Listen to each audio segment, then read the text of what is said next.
I am a communication strategist by trade. I do PR, I do companies and brands and how they message to their audiences. So here's a pro bono handout to Republicans being interviewed on legacy media stations.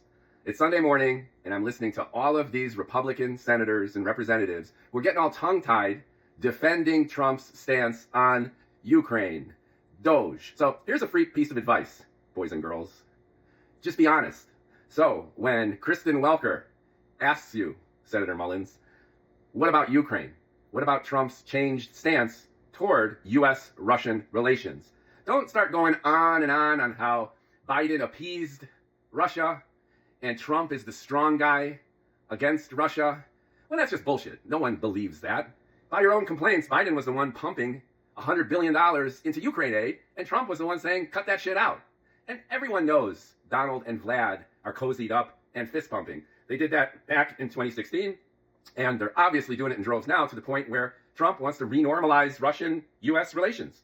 So here's my recommendation to you and all the Republicans being interviewed to defend Trump. You don't need to defend him. It's a strategic shift. So come right out and say it. Donald Trump is reevaluating the U.S.-Russian relationship. Unfortunately, Ukraine is going to have to deal with that. We've already given Ukraine tens of billions of dollars. They've had this horrible war of attrition for 3 years now. And yeah, Russia invaded.